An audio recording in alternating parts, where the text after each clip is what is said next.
Monsieur Abada, bonjour. Alors je reviens avec une deuxième question qui me taraude l'esprit dans l'article. Donc on parle de température, manque d'oxygène, stress hydrique et de métaux lourds. Voulez-vous m'éclaircir? Bonjour. Effectivement, dans l'article, on a cité les problématiques de température, d'oxygène, de stress hydrique et de métaux lourds. Donc, la problématique de température actuellement, c'est un des effets des changements climatiques. Et qu'est-ce que je peux dire? L'Algérie, effectivement, il y a des morts de poissons en Algérie, Oui, mais c'est aussi à l'international. d'accord. Donc on n'est pas moins loti que les autres, mais c'est pas aussi catastrophique que chez nous. Je dirais par exemple qu'un poisson d'Alaska ne peut pas survivre à un salah. Un poisson de mascara peut bien survivre à un salah. D'accord. Donc ça dépend du monde de ce poisson pour survivre. La problématique maintenant, quand on me parle d'un manque d'oxygène, il faut chercher, oui, la raison du manque d'oxygène. C'est quand il y a des matières à l'intérieur de l'eau, les bactéries, et quand la température augmente, les bactéries se mettent à travailler, à se multiplier, donc à consommer de l'oxygène. D'accord. Mais si l'eau était en norme de surface, il n'y aurait pas cette problématique de manque d'oxygène. Quant à la problématique du stress hydrique, moi je ne le vois pas comme manque d'eau, mais beaucoup plus une non-gestion de zones humides, artificielles ou naturelles. C'est pour cela, c'est-à-dire que ne faut pas polluer nos lacs, toutes nos zones humides artificielles ou naturelles. Ce qui m'a un peu agacé, c'était les métaux lourds. Il ne peut pas y avoir de mort de poissons par les métaux lourds, à part si c'est un lac à métaux lourds, ce qui est complètement faux. Donc, s'il y a des métaux lourds, le poisson va vivre des troubles de comportement, il peut vivre donc des maladies qu'on va retrouver justement en analysant le poisson, mais ce n'est pas le cas. Donc, qu'est-ce que vous allez me poser toujours la question, mais quelles sont les raisons de la mort du poisson? La problématique de la mort du poisson à Omrellaz, en 2019 qu'en 2020, c'était une problématique d'eau usée, où il y a une concentration d'azote et de chlore. La problématique, donc l'origine de chlore, il y a trois origines. Il y a le chlore pour le traitement de l'eau potable qui est très minime, mais la problématique c'est les détergents. Et nous avons remarqué une consommation excessive de sel de table. Et là, je recommande à nos concitoyens d'arrêter de consommer ou bien de réduire la consommation de sel. Et dans le lac de Morlaz, il y avait une réaction chimique qui peut arriver n'importe où quand les conditions sont réunies. C'est la rencontre entre l'azote et le chlore qui a synthétisé du chlore gazeux. La bombe lacrymogène, c'est du chlore gazeux. Donc, c'est engendré un étouffement du poisson. En 2020, nous avons reçu deux fois la récidive avec une mort d'oiseaux, une trentaine. Là, c'était la même problématique.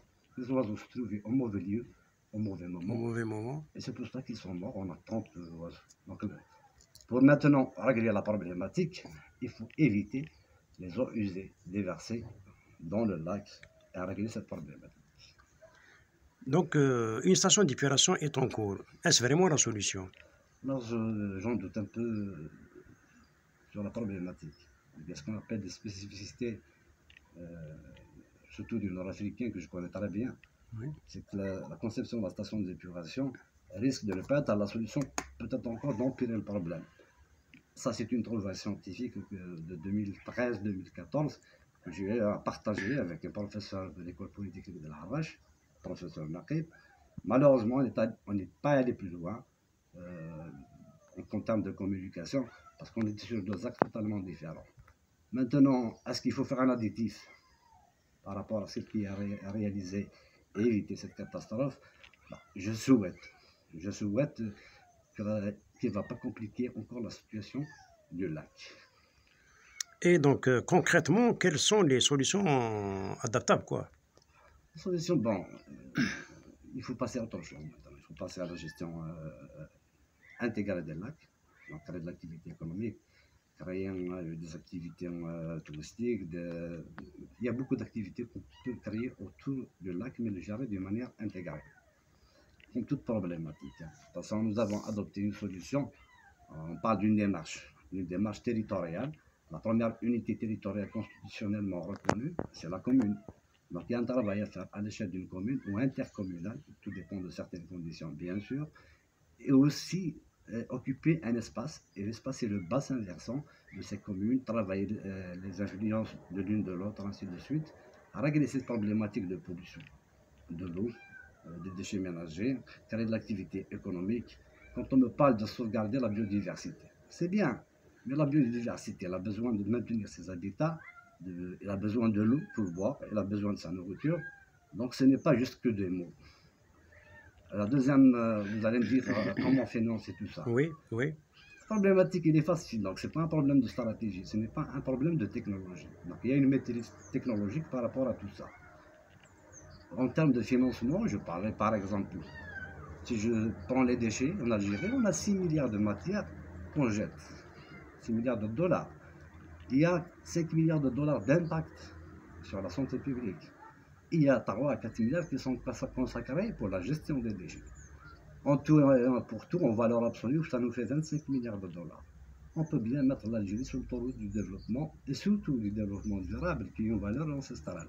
Donc, en termes de financement, ça ne nous pose pas problème, en termes de technologie et de stratégie. J'ai oublié un détail sur les métaux lourds, je vais revenir, vous m'excusez. Oui. Les métaux lourds, quand on parle de métaux lourds, il y a toujours des métaux lourds dans les enjeux humides. Mais l'Algérie, ce n'est pas un pays industriel comparativement à des pays européens. Je peux vous dire que la pollution des sols, la pollution de la Méditerranée, ils sont à l'origine. Par exemple, oui. Non. Où sont l'origine de nos métaux lourds? Quand on drave cette race, d'ailleurs on parle d'éléments à trace métallique, c'est un problème de lixivia, de notre décharge sauvage, ou contrôlée, où le lixivia n'est pas traité, ou bien c'est l'influence aussi de poulets de volaille en des métaux lourds. La maîtrise des déchets, c'est la maîtrise de tout, de toute pollution en termes de métaux lourds. Voilà. Donc, M. Abada, je vous laisse le soin de conclure et merci pour les éclaircissements que vous avez portés. Pour conclure, bon, j'ai toujours utilisé un terme, il faut qu'on se parle. Il faut qu'on se parle parce qu'il y a des défis. Il y a les défis de l'eau. D'ailleurs, nous sommes sur un projet en termes d'assainissement et gestion intégrée des ressources en eau. 4 milliards de mètres cubes d'eau qu'il faut traiter. Ça nous fait beaucoup d'eau, beaucoup de matière. Ce n'est pas un problème de technologie aussi. Oui. Et on va justement y aller à régler, c'est-à-dire s'y préparer pour des grands défis, tels que l'environnement, tels que surtout l'eau, l'alimentation aussi. Bon sang, il y a aussi des défis géopolitiques à régler. Donc je vais utiliser l'expression que j'ai toujours utilisée. Oui, il faut qu'on se parle. Il faut qu'on se parle. Que chacun de nous met du sien pour mettre l'Algérie sur l'autoroute du développement et du développement durable. Je vous remercie, monsieur. Je vous remercie. C'est moi qui vous remercie. Merci. À la prochaine, Inch'Allah.